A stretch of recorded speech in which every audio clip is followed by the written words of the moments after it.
So yeah, we're doing those things. We're putting out the signs and just all day, every day.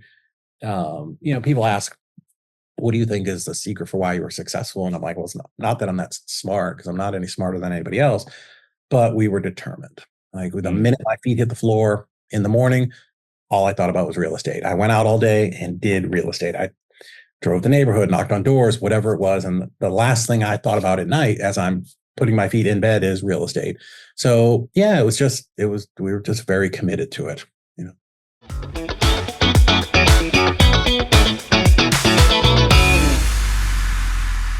Just how do you build a real estate portfolio with over 100 properties in it? How exactly do you deal with this whole real estate wholesaling process? Well, we're going to learn a lot about that. We're joined today by David Olds, who has done that. He's built a monstrous real estate portfolio, a multi-million-dollar portfolio himself. He's been around the real estate game for a long time, and he's absolutely revolutionized the real estate wholesaling process into something that's accessible and affordable for people. And so, Dave, we're really excited about having you with us here today. Landlord, you're a wholesale coach. You've been a real estate investor for a long time. I'm excited about you sharing your journey and specifically maybe some tips and tricks for our listeners about where they can start to maybe rethink some of their real estate investing that they're doing and find new opportunities maybe in a ever-changing marketplace. Yeah, it's changed a lot over the years. When I started in 2002. So what's that? 26? No, 22 years ago, something like that. Yeah. Yeah. You could tell we were talking math is probably not my strong suit, but yeah, it's been a long time, been over 2 decades. I tell people I was just too dumb to quit. That was really all it was. That was the secret to my success. Just too dumb to quit. But yeah, so been in real estate for a long time. Thank you. Very nice introduction. I'm located in Chattanooga, Tennessee, and run a couple of different businesses. One of them is ezREIclosings. And what we do is we help investors and wholesalers all across the country get their deals closed. Because, most wholesalers, very much like me as a 15-year wholesaler, fantastic at going out and talking to people and starting businesses and kind of that hustler running around, making stuff happen, personality or that attribute.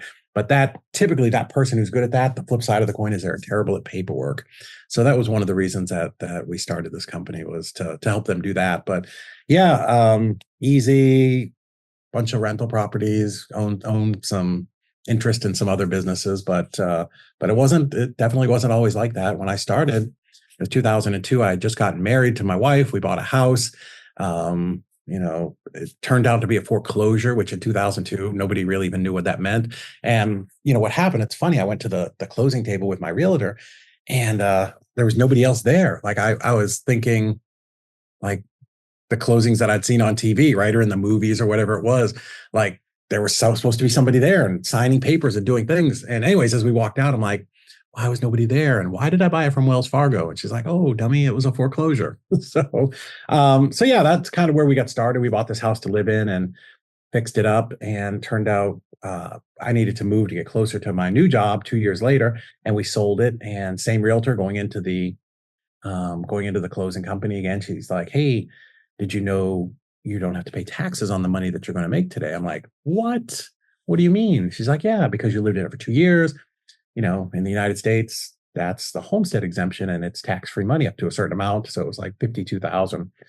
And in 2004, that was pretty good, right? I'm like, wow, that's really great.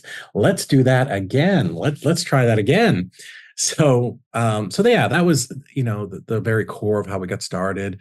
And then, I was and this is probably the most cliche thing that you've heard so many times. I was in the airport in Orlando and leaning on the counter in the bookstore and picked up this book to read, and it's Rich Dad, Poor Dad, and that was sort of the beginning of the journey there. At the end of the book, Kiyosaki says, hey, if you want to be in real estate, you should go, go and get a real estate meeting, or, something like that. Go get around real estate people. And for me, that was really where it started. I went and got super involved, went to all the meetings and weekend boot camps and just all of the things that I could. I hired a coach and just tried to learn about real estate, right? Like what did I want to do? And, one thing I knew, I had seen a lot of people make a lot of money, right? I watched This Old House on TV, and back then flipping shows were just starting to come on to HGTV. So I knew that it was a thing. But the one interesting thing about real estate is there are a lot of ways to make money, right? I tell people it's like being a doctor, right? You can be the eye doctor, the nose doctor, the ear doctor, the toe doctor, the butt doctor, whatever, right? Lots of ways to make money in real estate, whether it's wholesaling or being a landlord or flipping houses like TV or land development or condo conversion, right? It's just limitless. And you just have to find one that fits your personality, right? Mhm. Clearly, I am not going to be the guy doing short sales, right? I don't have the patience to sit on the phone all day and talk to banks and fill out, reams of paperwork and, check the box this and, that's just not going to fit my personality. But flipping houses and wholesaling, was something that I fell into kind of easily. That's really interesting. And, thinking back to my own journey, and I was getting into real estate around the same time you were back in like 1999. Yeah. And of course, very different marketplaces. But, there's a lot of these little learning things you do and the same idea. So 1999 is when the purple book came into my life. And we talk about three colored books, the purple book, which is Rich Dad, Poor Dad. Yeah. The black book, which is Becoming Your Own Banker by R. Yes. Nelson Nash, which is what Right. our focus is here. And then the red book, which is the Go Giver book Yes. by Bob Burg, who's also been a guest on our platform. Oh. And so when I think about all those, putting them together, you read a book, then it says, oh, you go get into a real estate circle or community. And I did exactly that same path that you did. So I think it's just so interesting how not only how a book can put you on a path in a new direction in your life. So that alone is of interest.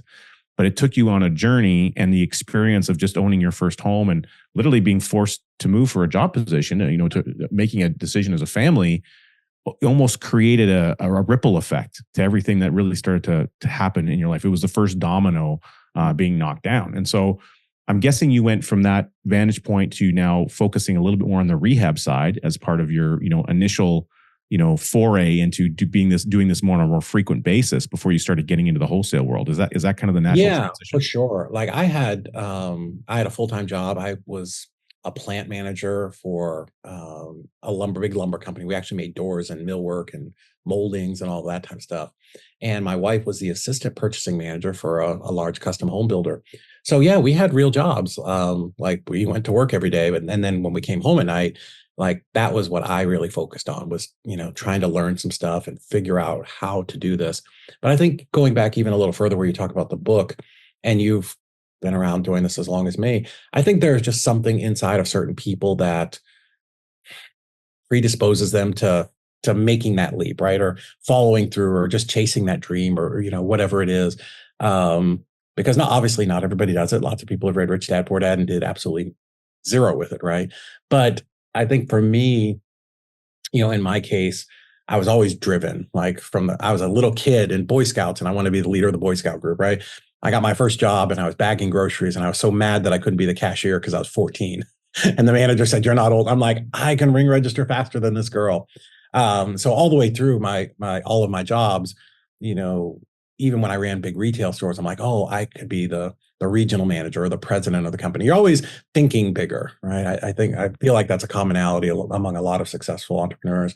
And yeah, I feel like that's probably something that drove me to just keep pushing and figuring it out. But 100% started just with rehabbing houses.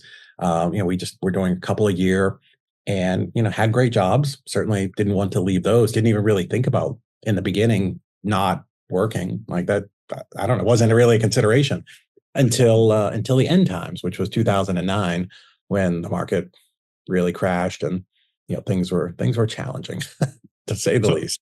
And at that point in time, like, did you you were doing rehabbing, you were probably selling and flipping some, and then were you keeping a few others, or was your path more to do the reno and then keep? What was the kind of model for you? I wasn't smart enough for that back then. If there's any regret that you probably talked to lots of people that any old investor has that's been around for a little bit of time is, oh, should have kept more houses. Should have kept more houses. But no, we were just flipping houses and selling them, and at the time making $30,000 or $40,000, which was fantastic. We weren't smart enough to be saving money. Like we were paying off our bills, but we'd go on vacation and just living a really great lifestyle. So what happened is I bought my last house in Florida in August of 2008, and it was a foreclosure. Bought this property. I'll tell you, it was little, very typical, just ranch, 3-bedroom, 2-bath in Deltona, Florida. And I bought it for $97,000. It was a probate deal. But one block over and 2 blocks to the left The identical house had just sold for 214. So I'm like, 97,000. This is great. It was like a no-brainer. Exactly. Right. Like deal. So August bought it. And back then I was younger, skinnier, and had a lot more energy. So I was doing all the rehab, scraping the ceilings, putting down tile, doing all the things. And finished it in early November. Called my realtor and she's like, you don't want to put it on the market now. It's Christmas time. Nobody's really buying houses. Let's just wait till January. Okay. That made perfect sense, right? I mean, up until now, every time we had a house, they were selling pretty quick. So this was the last house. And by this time, we'd started to see that something was about to happen. Being in sales and building materials and my wife in the construction business, like you could feel a slowdown, but nobody knew that we were about to go off of a cliff, right? Clearly that, an earth shattering event was about to come down the road. So anyways, January comes around and she comes in, she's like, you did a great job. I said, I know. She did. You looks really great. I'm like, I know. Thank you. And as every cocky young investor would say. And I said, what do you think we can list it for? So she says, yeah, probably like 147. I'm like, well, hold on. One block over, 214. Yeah, that was then. So what had happened in the meantime was the banks had flooded the market with foreclosures. Foreclosures everywhere. So again, in hindsight, everything is clear as day. For years and years, everybody's been talking about pre-foreclosures, market to pre-foreclosures, buy pre-foreclosures, take over mortgages, do all these things. I mean, literally at every real estate meeting you go to, this is all people were talking about. Never dawns on anybody that we are not buying all of the foreclosures, and the banks were taking all these properties back for years and years. And then just the floodgates opened, and when they hit, it just decimated the real estate market. So it was really bad. So when we finished this house, even before we put it on the market, like we realized we were going to leave Central Florida. Like it was getting to be a very difficult place to do business, not just because prices were dropping, but so many people were doing it. The competition was just crazy. Mm. So started looking around at other markets, initially just where we could invest. And because we wanted to level up and buy some apartment complexes like everybody. It's like Monopoly, right? Yeah. Let's go from single to duplex to quad to 10 units. So we looked at a lot of different cities and we decided on Chattanooga, Tennessee for a bunch of reasons. It was an emerging market. Lots of things were going on. Volkswagen had just decided to open their first production facility in the United States here. Amazon was opening 2 fulfillment centers. Like it was just a good small market that nobody really knew about yet. Where the jobs go, the real estate seems to benefit. So, yeah. Yes. Right. So Volkswagen was projected to bring in 20,000 jobs.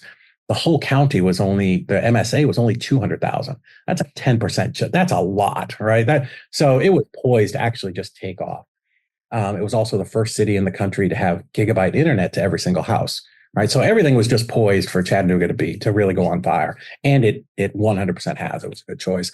So anyways, realtor comes in, 147. I'm like, absolutely not. She starts, and this is back in the days when they bring you like these flip books, right? Because there was no iPads or nobody was running around with laptops back then. So she's like, well, this house sold for this and showing me all these houses, like literally like on the same street and down at the corner. And I did what every young dopey investor does. I said, well, my house is better. Which I can't even say with a straight face anymore, but and we're looking at these houses and there's like, just people literally left in the middle of the night and just stuff everywhere. And I am in this beautiful house. She's like, yeah, but nothing's selling. It doesn't matter. So I sat there and I'm like, okay, so we were going to sell this house and make 100,000 and this is what we were going to move. And, at this point we decided to move, like we're going to buy stuff and it's going to kind of help us launch because we hadn't been saving money like idiots. And, she's like, that's what it's going to sell for. So at this point, I thought I was being the most magnanimous person ever. I'm like, we'll put it out there at 159. She's like, okay. She's a listing agent, right? She doesn't care. She puts a sign in the front yard and then out she goes. So for a month, not even a call, like nothing. Like, and this is so crazy because a year ago, like we were selling properties just like normal.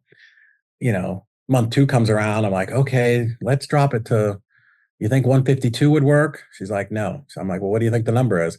Probably like 142. I'm like, it was just 149 or, whatever. And it kept dropping. So we dropped it. and nothing happened. Dropped it again, still, a couple showings, but nothing at all was going on. And, it's so frustrating for me now to be on social media and hear people talking about the market's crashing. I'm like, the market is not crashing. Let me just tell you what it right. And if you want to envision it in your mind, if you're listening to this or you're watching, I want you to picture a fat kid chasing a golf ball down the driveway, down a hill, right? That kid is never going to catch that golf ball, right? And that's the prices were falling so fast, you couldn't get ahead of it, right? There was nothing you could do, unless you just, take that first massive cut. You can't get ahead of it, and you make a little cut and it drops more. And you make a little cut and it drops more. And you make so that's what the market was back then. So we ended up, luckily again, I had done a lot of real estate classes, so I knew how to do a lease option. So, lease option is just where the person gives you a little bit of money down, which would be towards an eventual purchase, and then they're going to rent it from you in the meantime. So we took a $5,000, option fee. We rented it, and that's how we left Chattanooga, with literally $5,000 in our pocket. My wife by that time had lost her job. Obviously I was leaving my job. So we came to Chattanooga knowing nobody and with $5,000 in our pocket. And I tell people I had a wife, 2 boys, and 3 fat dogs. And we came here to do real estate.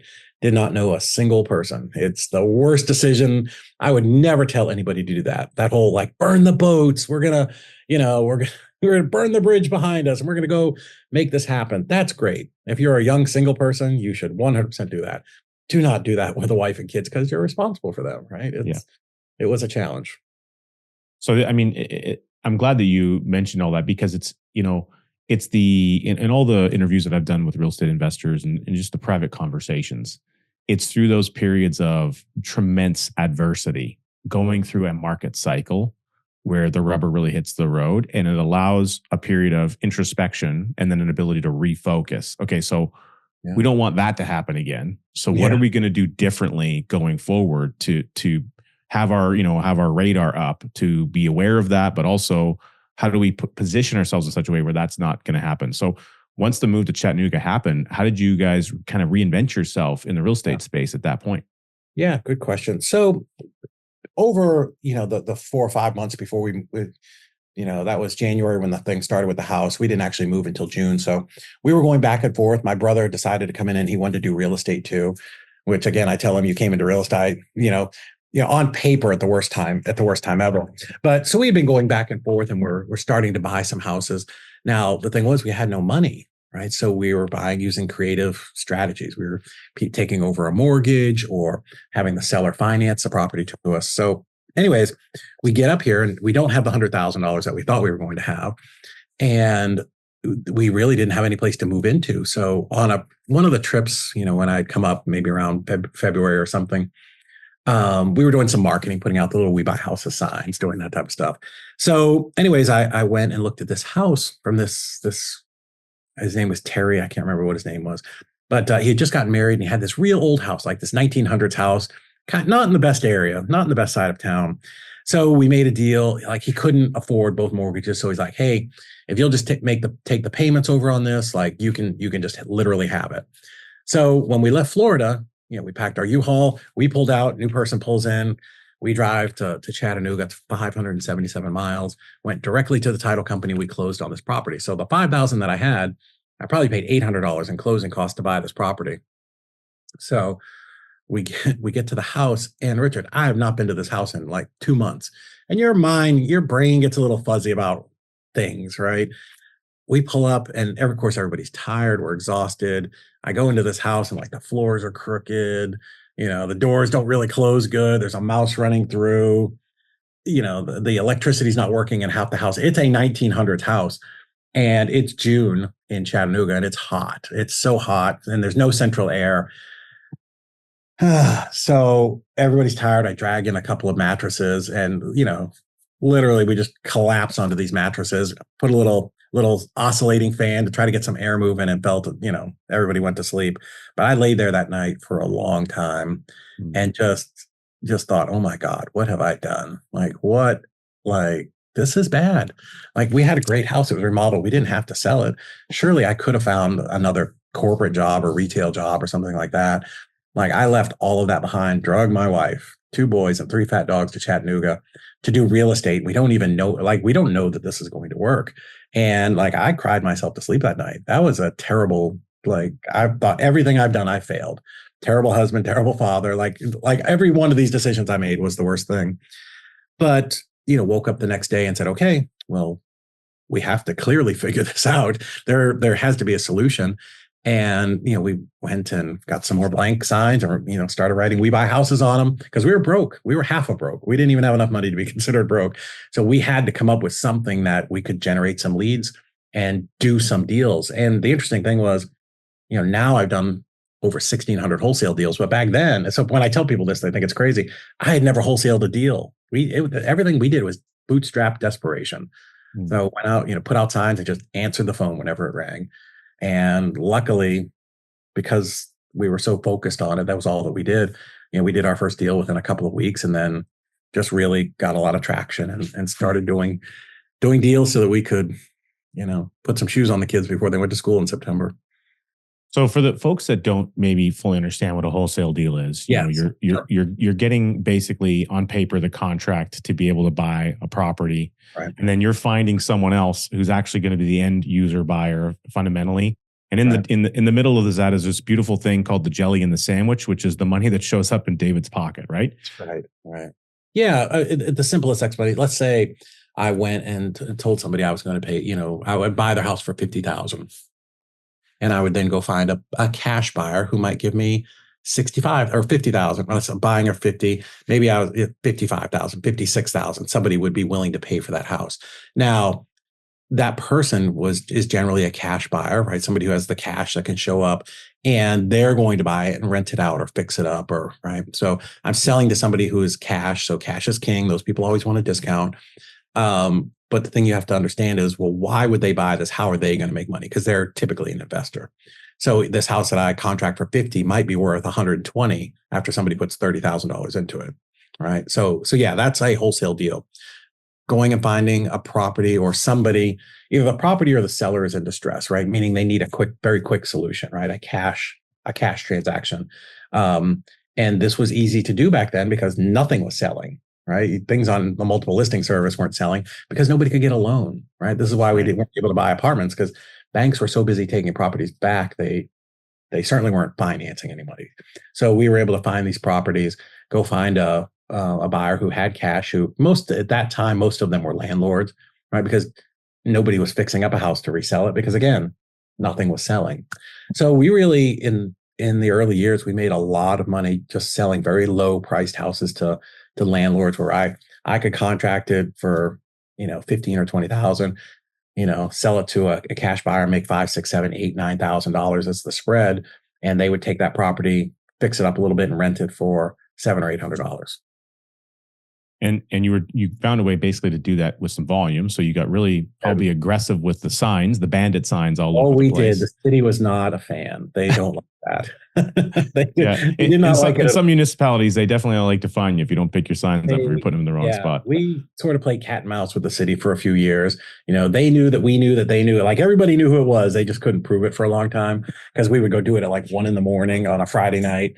But eventually they did catch us and we got fined. But, there was nothing else I could do. The market was different. There wasn't texting and cold calling companies and it wasn't that. And we were broke. So, we were handwriting like letters to send to people. Hey, my name's David. My wife and I were driving down the road and we saw that your house, we're looking for a house in your area. And we saw your house at 123 Main Street. Hey, if you'd be interested in selling, please give me a call. And hey, if you know anybody else who might want to sell, call me too.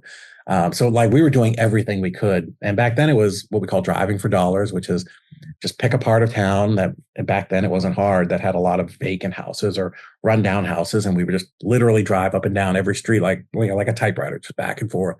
And we would write all those addresses down. And then we would go home and my wife would look them up and we would write letters to them and said, hey, basically, I'm looking for a house it's vacant or it's run down or boarded up, but that somebody might want to sell. So we drove for dollars. We knocked on doors,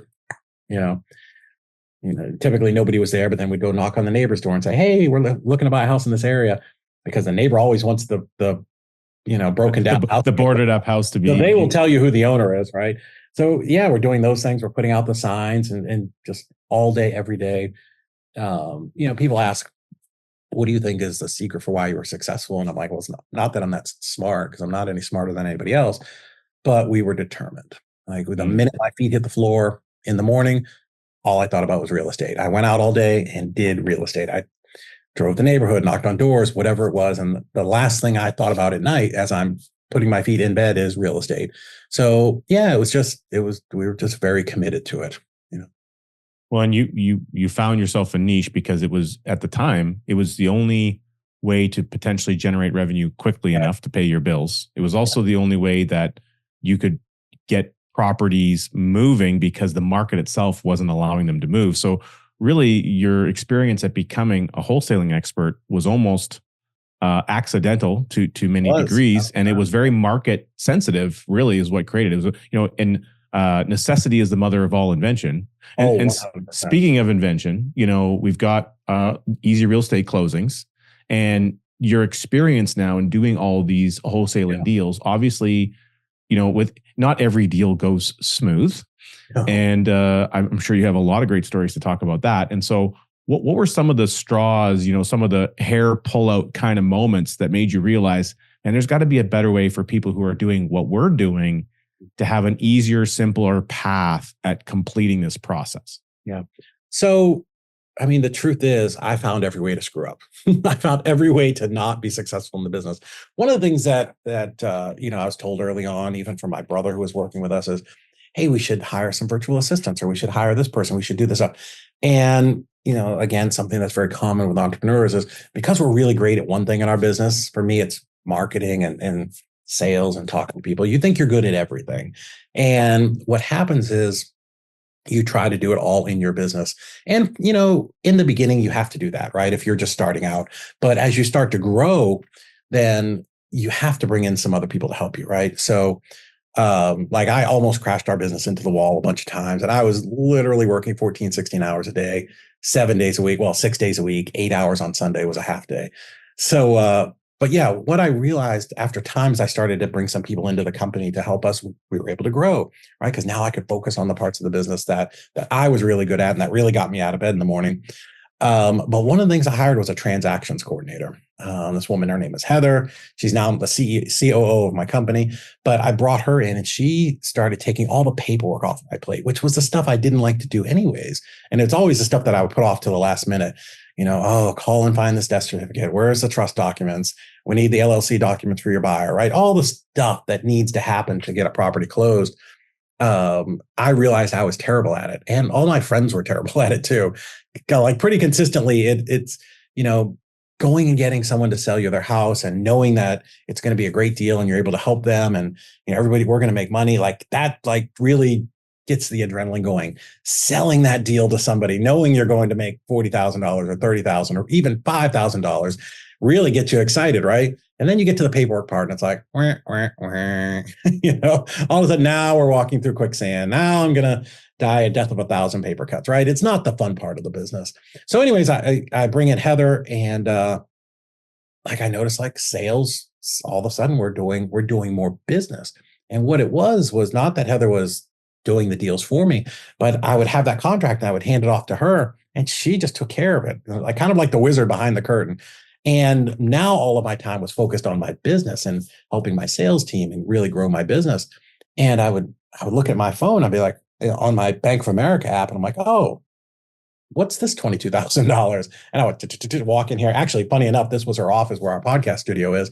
I'd be like, Heather, what's this $22,000? She's like, well, dummy, that's that deal that you sold 3 weeks ago. I'm like, oh. I literally had forgotten about it, because now I could just focus and turn my business into an assembly line, right? Now the part of the business that I was good at, I could just be focused on, and all of that could be handed off to somebody who was really, and loved to do it, loves problem solving, loves spreadsheets and CRMs and all of those kinds of crazy things.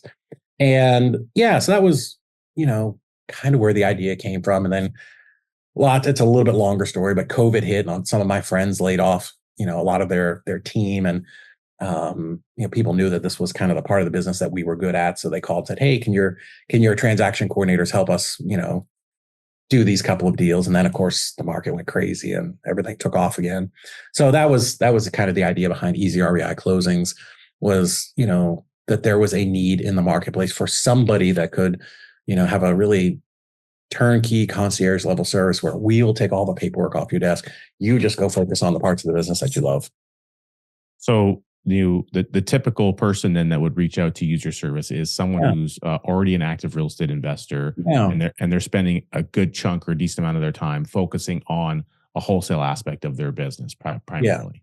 Yeah, for us, to qualify to work for us, you have to at least done a deal or two, right? You have to be wanting to grow your company. We always say our avatar, our ideal customer is somebody who's doing 2, maybe 3 deals a month and is looking to grow, right? And wants to get their time back. They want to not be spending time chasing down sellers for paperwork or heirs or getting notaries sent. Like, they don't want to do that type of stuff. So, we're very strategic in who we go out and hire. We have 18 coordinators now, all in our office, helping 300 clients all across the country. And all we do is close their deals. And we see over and over again, now that they're not having to do it, they're focused on their business, and their businesses, just the majority of them are growing. What's really interesting about that, I mean, the volume of deals that you get to see, again, 300 clients over multiple marketplaces, multiple states. 2,200, over 2,200 files last year. We'll hit over 3,500 this year. We're growing rapidly. With that in mind, I think about the data that you're going to have access to around seeing trends, market trends in given areas. Just recognizing certain individuals who maybe obviously are producing a higher volume than others. What are the skill sets maybe that they have that's creating that, or what's the path of marketing that you're using? So there's all these really fascinating things you'll be able to see from I always say, like, get in a helicopter and fly up to 5,000 feet and you can look down at everything. If you're looking down at a forest, you can see little paths and trails. Right. Whereas if you're in the forest, you might be on that trail, but you can't see the one beside you. 100%. And we have people that ask me all the time to buy our data, which we will not sell. But we can definitely look at it because we do all types of deals in all 50 states. So, if you were to say and ask me, hey, what are the best states for novations, right? A novation is a little bit different type of a deal. We can pull the data and go, oh, these are the top 5 states for novations as far as volume. But wait, these are the top 5 states for novations for spread, right? Where you actually make the most money, or subject to, or wraps, or wholesale, whatever it is, right? Yeah, no. One thing we do is collect a ton of data.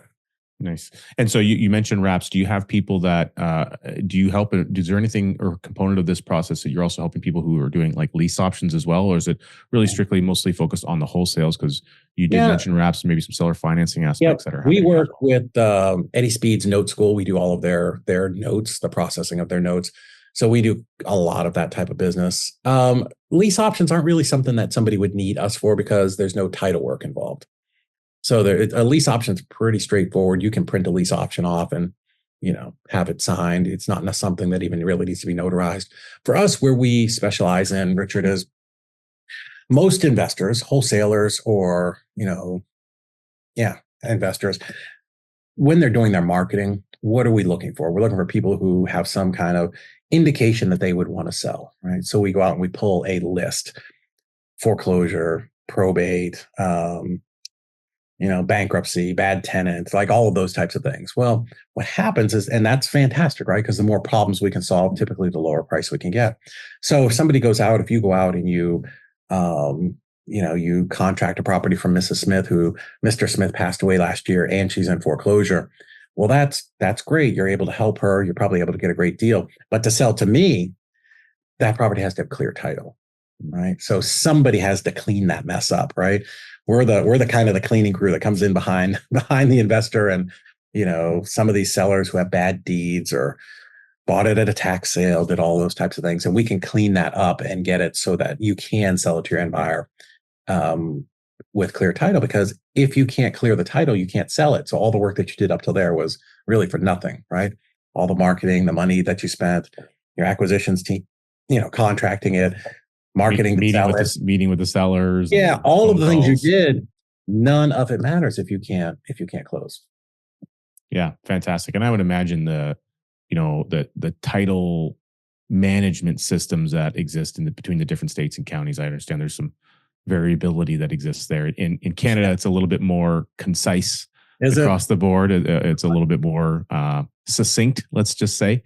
Yeah. than it is, in the United States. But I recognize just from being in a lot of courses and knowing people who've invested in the States a fair amount that there is a real need for that, getting that clarity. And it's not easy to get that clarity depending on the jurisdiction that the property might be located in. So Right. what are could you give us an example of maybe a difference between one Sure. county versus Oh, another where there's a easily. vast difference? Sure. So in the US, we have one thing about us is, we're the United States of America, right? So we have 50 states who all like to do things differently.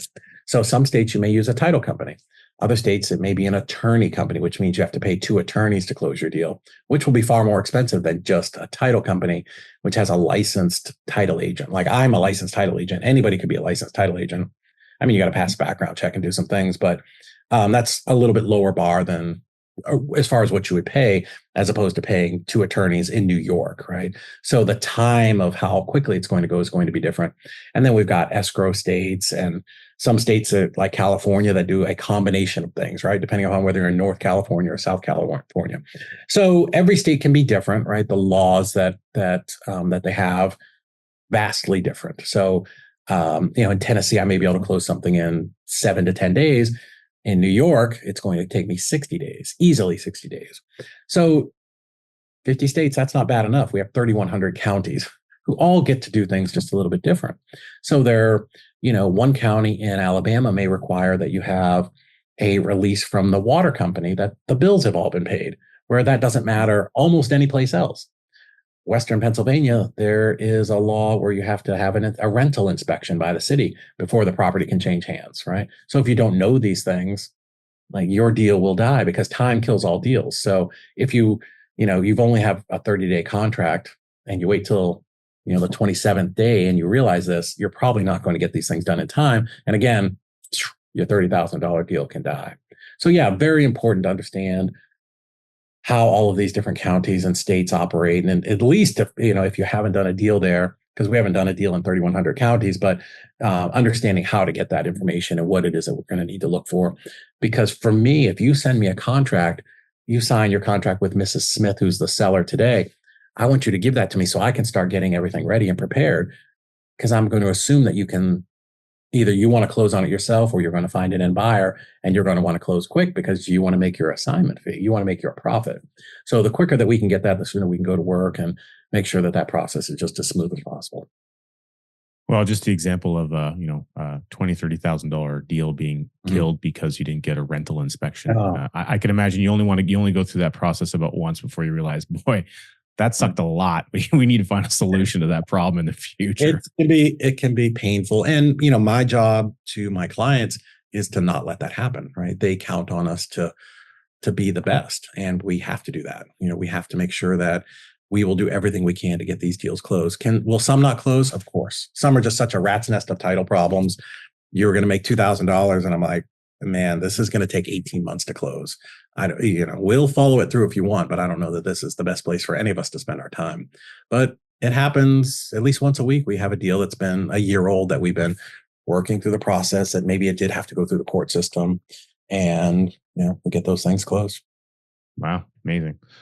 Well, David, I mean, you've shared an incredible breadth of knowledge and experience with your 22-year career in real estate investment, much more to come in that. And using innovation of finding out basically the problems that you yourself were incurring and discovering, and then turning that into a scenario where you get to help so many more other people, not just the real estate investors, but really the people that they're also serving, whether it's the end user buyer that they're selling a property to or the individual that they're acquiring a property from. So it's really an expanse to your reach, your potential of how you can assist people in that environment. So very grateful and appreciative for you joining us on the program today. A question we always like to ask for folks that join us here is, when you think about everything that you've been doing and you reflect back on your life and you project forward to your bigger and brighter future, who is it that you would most want to be a hero to? Oh my goodness. Man, you want every dad wants to be a hero to their kids, right? And that's the hardest person to be a hero to, because kids see you in your best and worst moments. And I think I want my two boys to look up to me and go, oh, you made a difference in the world. And that's so hard for kids because they're so close to the looking glass, to see sometimes the whether or not you're making a difference in the world. So yeah, I'm sure that's cliche, and that's what everybody says. But I think everybody in the eyes of at least their family wants to, wants them to feel like, they're proud of you, and that, that's like for your parents, right? That I want my parents to think that they raised a good kid. Yeah, amazing. Well, Dave, thanks so much for being with us. For those of us joining us, of course, on YouTube, you'll take a quick look and you'll see, boom, there's a little playlist that just showed up that says, you should watch me. This is really good content. So we're going to encourage you to do that. And for everyone else, we'll see you right back here, Wealth on Main Street next week. Thanks so much.